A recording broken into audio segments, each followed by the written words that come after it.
ওই যে দেখা যাচ্ছে বিচ।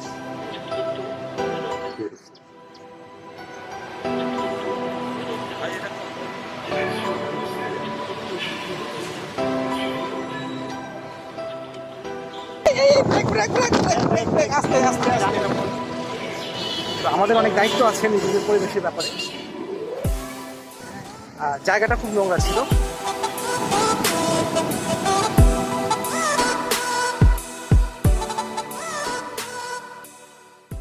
কক্সবাজার সিরিজের তৃতীয় ও চূড়ান্ত পর্বে মেরিন ড্রাইভের সোনারপাড় বিচ, হিমছড়ি পাহাড় ও ঝর্ণা ও পাটুয়াটেক বিচ নিয়ে আমাদের আজকের আয়োজন।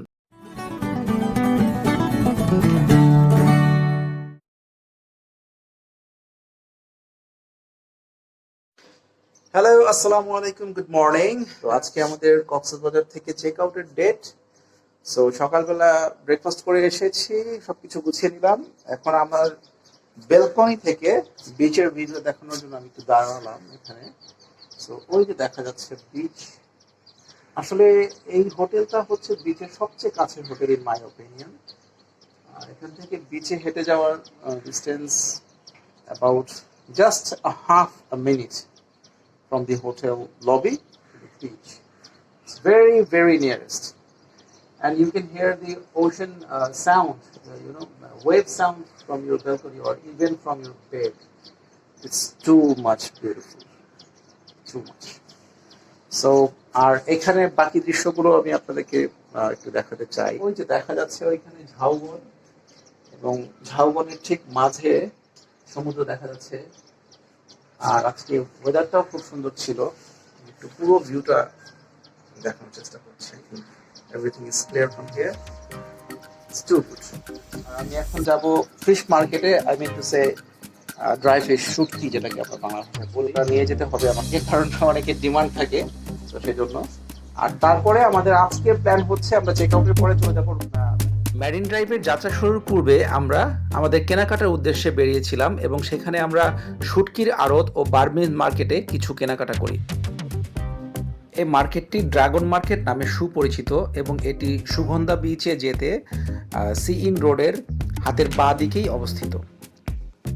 চেনা অচেনা ছোট বড় বিভিন্ন আকার আকৃতির প্রায় হাজারো রকমের শুটকি আমাদের চোখে পড়ে এই আড়তটিতে ভিজিট করতে এসে।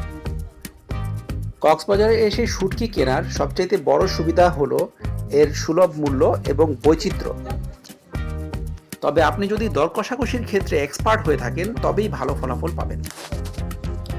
শুটকির আড়ত থেকে প্রয়োজনীয় শুটকি সংগ্রহ করার পরে আমরা চলে আসি বার্মিজ শপে। টকঝাল মিষ্টি সহ শতাধিক রকমের আচার চোখে পড়ে আমাদের এই শপটিতে এসে। এখানে দাম খুব সস্তা হওয়াতে পরিবার পরিজন ও বন্ধু বান্ধবের জন্য বেশি করে আচার কিনে নিই। বার্মিজ মার্কেট থেকে বের হতেই জিপের স্ট্যান্ডটি চোখে পড়ে এবং সেখান থেকে আমাদের মেরিন ড্রাইভে যাওয়ার উদ্দেশ্যে একটি জিপ খুঁজে পাই। তো চেক আউট প্রসেসের পরে আমরা আজকে হোটেলটি ছেড়ে দিচ্ছি। এখন আমরা আমাদের জিপে করে মেরিন ড্রাইভে চলে যাব। তো ওইখানে গিয়ে আমি আরও কিছু সুন্দর যে জায়গাগুলো আছে তার সম্বন্ধে ধারণা নেওয়ার চেষ্টা করব। তো চলুন, থ্যাংক ইউ ভেরি মাচ। এই জিপটি হায়ারিংয়ে আমাদের খরচ পড়েছিল প্রায় 2600 টাকা এবং টাইম ডিউরেশন বেলা 12টা থেকে সন্ধ্যা 6টা পর্যন্ত। এর হায়ারিং নাম্বার ডেসক্রিপশন বক্সে দেওয়া থাকবে। হ্যাঁ, এখন যেতে হোটেলের লাগেজ কাউন্টারে আমাদের ব্যাগ ও লাগেজগুলোকে রেখে আমরা যাত্রা শুরু করি মেরিন ড্রাইভের উদ্দেশ্যে।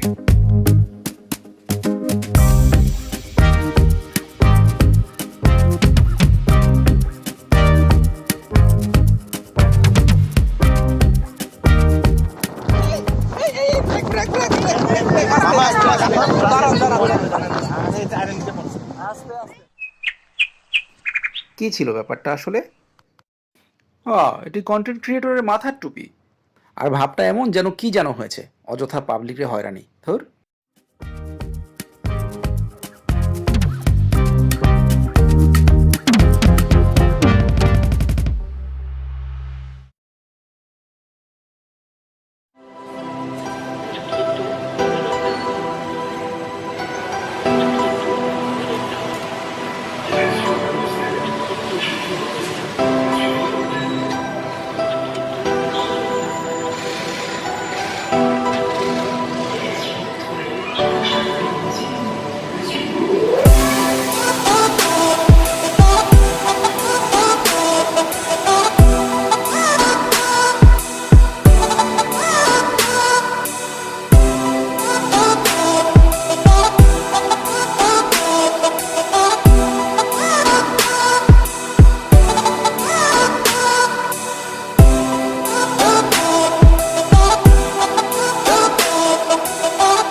আমরা এখন হিমছড়ি স্পটে যাচ্ছি।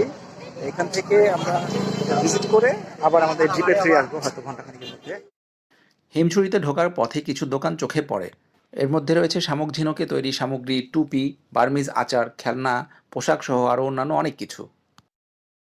পাহাড়ে ওঠার যে সিঁড়িটি এটি যথেষ্ট সরু এবং অনেক খাড়া, যার দরুন আপনাকে অবশ্যই সাবধানতা অবলম্বন করতে হবে। হিমছড়ির এই খাড়া পাহাড়ের সিঁড়ি বেয়ে এতটুকু উঠলাম। It's so quite tough job. উঠতে পেরেছি, এর জন্য ভালো লাগছে। দেখা যাক বাকিটা গিয়ে কি হয়।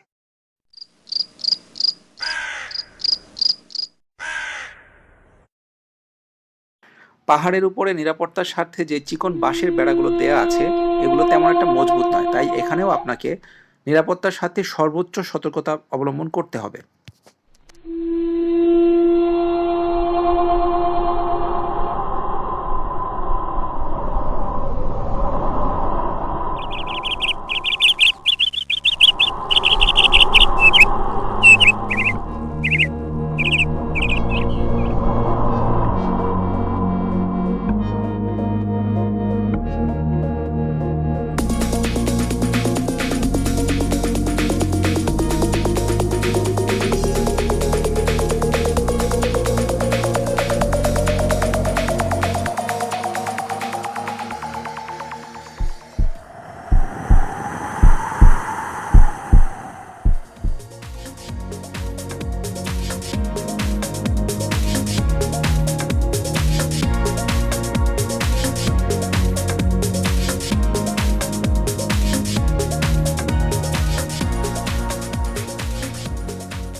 হিমছড়ি পাহাড়ের সিঁড়ি থেকে নেমে হাতের বাঁ দিকের এই পথটি ধরে একটু এগুলেই সামনে রয়েছে একটি ঝর্ণা।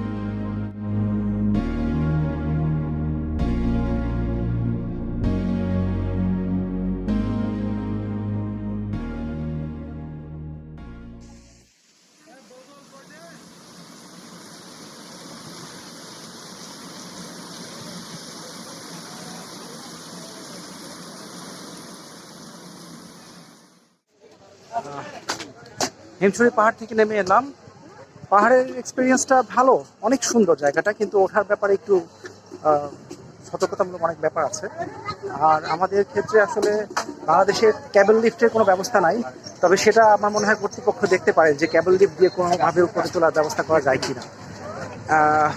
আর ঝর্ণার ব্যাপারে আমি আসলে কিছু বলতে চাই না, জায়গাটা খুব নোংরা ছিল, জাস্ট এতটুকু। তো আমাদের অনেক দায়িত্ব আছে নিজেদের পরিবেশের ব্যাপারে, এই জিনিসগুলো আসলে আমাদের মাথায় রাখা উচিত। আমরা হাঁটতে হাঁটতে চলে আসলাম আমাদের জিপের কাছে। আমাদের যাওয়ার সময়ে এখান থেকে চলে যাচ্ছি আপাতত, তবে সামনের বেজগুলোতে আমরা ইনশাল্লাহ আবার থামবো। Thank you. এই ইয়েটা একটু সরাও দাও। হ্যাঁ, আমার একটা ছোট ডাব দিলা না, পানি কম করে না। আচ্ছা দাও দাও।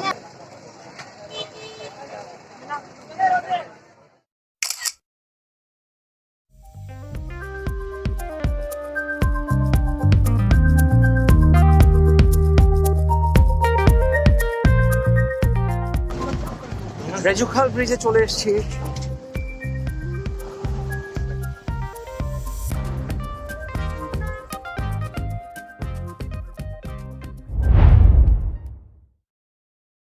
আমাদের পরবর্তী গন্তব্য সোনার পাড় বিচ। এখানে আপনি সামুদ্রিক জেলে পরিবারের জীবনযাপন খুব কাছ থেকে অনুধাবন করতে পারবেন। মূলত এই বিচটি অন্য সকল বিচ থেকে একটু আলাদা ও একটু নিরিবিলি, তাই সিনেমেটিক শটের জন্য এই স্পটটি খুবই উপযোগী।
ভিউয়ার্স, আলহামদুলিল্লাহ কক্সবাজার যাত্রার শুধুমাত্র এই পার্টটার জন্যই আমি এই পুরো 3টা দিন ওয়েট করেছি।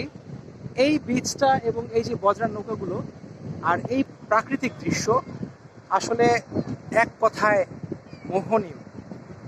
আপনারা অবশ্যই কক্সবাজার আসলে এই জায়গাটাতে অন্ততপক্ষে একটা বারের জন্য হলেও আসবেন এবং এই দৃশ্যগুলোকে অবশ্যই উপভোগ করবেন। আমি চেষ্টা করতেছি যে এরা পরে আর যতগুলো স্পট আছে যেন আপনাদেরকে তুলে ধরতে পারি। অবশ্যই আপনারা আমার চ্যানেলটিকে সাবস্ক্রাইব করবেন এবং আমার পাশে থাকবেন। সবাইকে অনেক অনেক ধন্যবাদ এবং নেক্সট এক্সাইটমেন্টের জন্য ওয়েট করতে থাকুন। Thank you so very much.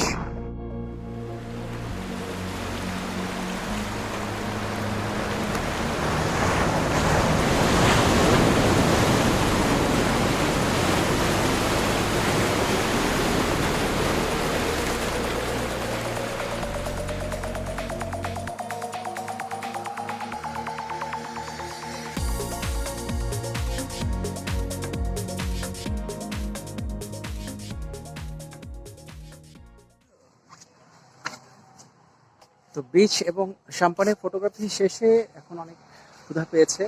Travel stone নামে একটা রিসোর্ট আছে, সেখানে আমরা পার্কিং করে এখন লাঞ্চে যাচ্ছি। আর এরিয়াটাও খুব সুন্দর একটা এরিয়া। আর রেস্টুরেন্টের নামটা হচ্ছে ট্রাভেল স্টোন। ওকে, তো আমরা এখন দেখি এই এরিয়াটা এক্সপ্লোর করে।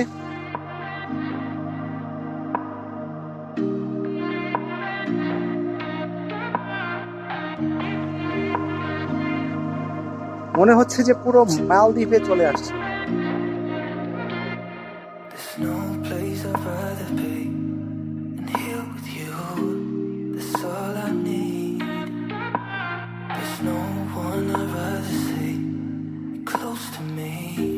That's all I need. If I could stay, then I will stay here forever. If you're meant to. আমাদের পরবর্তী গন্তব্য পাটুয়াটেক সি বিচ। এই বিচটি পাথর বিচ নামেও সুপরিচিত। মেরিন ড্রাইভ যাত্রার বিশেষ স্পটগুলো ভিজিট করতে করতে বিকেল হয়ে আসে এবং আমরা এই বিচে কিছু কোয়ালিটি টাইম স্পেন্ড করি।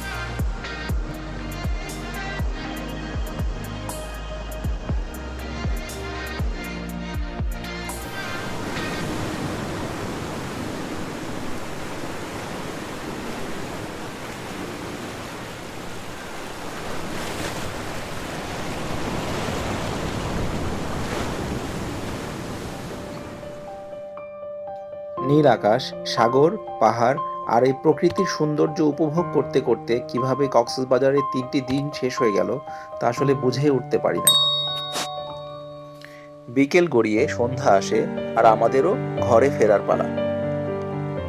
দিনের ক্রান্তি লগনে রক্তিম সূর্যটা যেন ঢলে পড়তে লাগলো নীল সমুদ্রের বুকে। ঠিক যেমনটা আমরা ভেবেছিলাম যে সমুদ্রের সূর্যাস্তের দৃশ্যটা আমরা দেখবো একটু ভিন্ন রূপে, আর সৌভাগ্যবশত তাই দেখা হলো। মেরিন ড্রাইভে পথ চলার এই সুন্দর স্মৃতি মনে গেঁথে থাকবে সারা জীবন। তো বন্ধুরা, কেমন লাগলো আমাদের সাথে মেরিন ড্রাইভের পথ চলা জানিয়ে আমাদেরকে কমেন্ট করতে পারেন, আর আমাদের চ্যানেলটিকে সাবস্ক্রাইব করার অনুরোধ রইল। সবাই ভালো থাকবেন, দেখা হবে খুব শীঘ্রই নতুন কোনো পর্বে। ধন্যবাদ জানিয়ে শেষ করছি। আসসালামু আলাইকুম।